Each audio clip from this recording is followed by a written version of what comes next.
We're just now starting out in terms of the build out of an American high-speed rail network. We are going to have to learn to crawl before we walk, and certainly walk before we can run. We have a long way to go in this country. This is At Brookings, a weekly in-depth look at the issues behind the news. This week, high-speed rail, a game changer for American transportation. High-speed rail travel is a way of life in Europe and Asia. But here in the States, it's a different story. With promised benefits ranging from job creation to economic expansion to reduced oil consumption, the Obama administration has allotted billions of dollars to bring a high-speed rail system up to speed. Senior fellow Robert Puentes examines this issue, saying there's no quick way for the U.S. to get on board. Why is high-speed rail a beneficial way for the United States to go? Well, as we travel around the country and we work with a network of policymakers and practitioners all across the country, the enthusiasm around this notion of high-speed rail is palpable. There's absolutely no doubt about it. I think that there are a bunch of reasons for that. One is that we know that high-speed rail exists in other parts of the world. We see it in Europe, in France, and in Germany. We see it in Asia, in China, and in Japan. And I think there's a recognition that this is something that we don't have here in America. So while there's a lot of enthusiasm for it, it's certainly not a new idea. Rob, why is the United States lagging so far behind its counterparts in Europe and Asia in developing high-speed rail? America has disinvested in its passenger rail network for quite some time.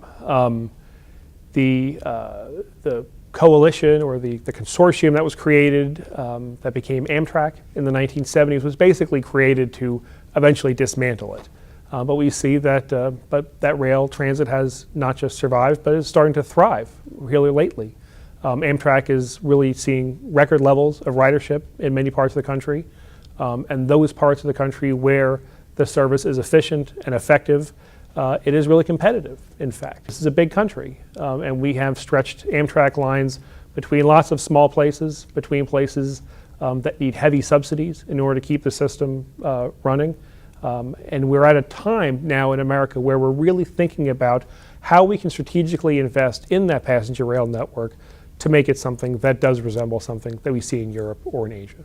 What about infrastructure? It seems that infrastructure for high-speed rail would be a really heavy lift. The freight network, the freight rail companies own almost all of the track.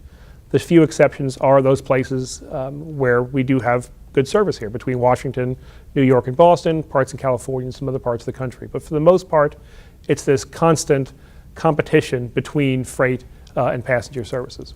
And the freight networks is really the envy of the world. We have a very robust, a very efficient, a very effective freight rail network. And so dealing with those tensions, trying to figure out how we're going to be able to operate super fast trains on privately owned tracks while not jeopardizing what they're doing, while meeting our goals for a low carbon economy. I mean, all these things are up for debate right now. Well, what are some of the pluses and minuses of developing high-speed rail in the country vis-a-vis local economic impact, the environmental impact? What are some of those factors? Looking at examples in Europe and in Asia, we see that when done properly and when done strategically, that these investments really do have the ability to deal with issues like traffic congestion, to take cars off the road. There's a carbon benefit that's associated with that. We know that there are certain examples where we can see urban redevelopment happening by redeveloping around these transit stations, whether in the city or in the suburbs. But the problem that we're having here in this country is not the costs that are associated with the train infrastructure, the rails or the tracks or the trains, but the land that it requires to build these systems. For a high-speed rail system to really meet its full potential, it has to be very straight, and it can't have very many impediments in the way, and that's very expensive. Will developing high-speed rail create jobs? But I think when we talk about the economic impacts, we need to look beyond just the short-term jobs and really about the long-term competitiveness that these kind of projects will have for this country. If we're going to have a carbon-constrained economy, what is that going to look like? What's the role of high-speed rail in that?